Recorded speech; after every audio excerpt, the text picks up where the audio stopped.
दो माइनर जो कि सीएम अनाउंसमेंट थी 2018 की, धिंगतानिया माइनर और बंबूर माइनर।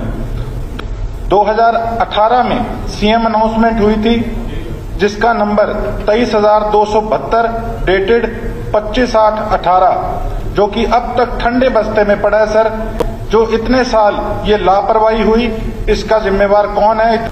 बहुत धन्यवाद स्पीकर साहब, आपने मुझे समय दिया बोलने का। हमारे सिरसा की बड़ी पुरानी मांग है जी।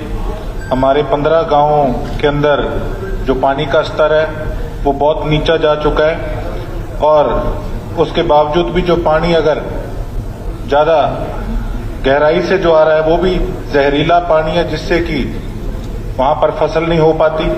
दो माइनर जो कि सीएम अनाउंसमेंट थी 2018 की, धिंगतानिया माइनर और बंबूर माइनर, दोनों अनाउंसमेंट जो थी वो तकरीबन 54 करोड़ की थी। सर, बंबूर माइनर के लिए रिक्वायरमेंट थी 28.66 एकड़ जमीन और धिंगतानिया के लिए 148.62 एकड़।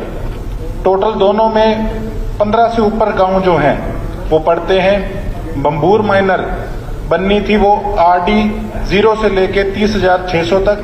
जब सर्वे किया गया तो सर उसमें लैंड इश्यूज आए, और तो इन्होंने 22,700 तक बनाने का फाइनल किया, जिसमें 0 से 6200 तक ओपन चैनल बनना था।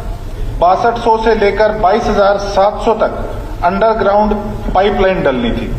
जब अनाउंसमेंट हुई थी तब जमीन का रेट था 12 लाख के करीब पर एकड़, लेकिन अब हो गया 40 से 45 लाख।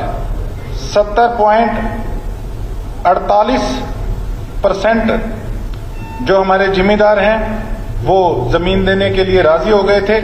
सहमति पत्र भी उन्होंने दे दिया था। धिंगतानिया खरीफ चैनल में कोई लैंड इश्यूज आ गए, इनके जमीन के रेट अब 50 से 55 लाख हैं। सीएम साहब से मीटिंग करने के बाद ये 40 तक उन्होंने कह दिया था कि ये हम जमीन का रेट जो है वो दे देंगे।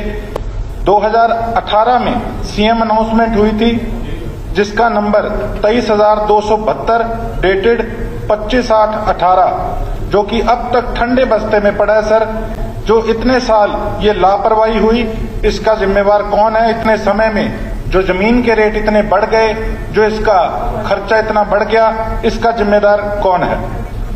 और इनमें जो एडमिन अप्रूवल है उसमें अब तक करोड़ों के काम के अंदर केवल 2,06,000 रुपए सिर्फ खर्च हुए हैं इन 7 सालों के अंदर।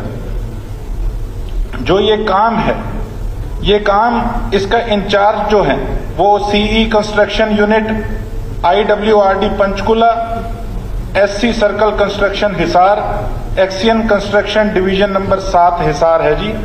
और अगर कलेक्टर रेट से ज्यादा सरकार नहीं दे सकती तो अंडरग्राउंड पाइपलाइन जो है वो डालने का काम किया जाए, ताकि इन गांवों तक नहर का पानी पहुंच सके और यहाँ की जो किसानी है वो बहाल हो सके। 7 साल में वो सारे गांव उजड़ने की कगार पे आ गए। तो यही उम्मीद करते हैं कि इसको पूरा सीरियसली इस इशू को लेकर और इस पे जल्द कार्रवाई की जाए। बहुत बहुत धन्यवाद।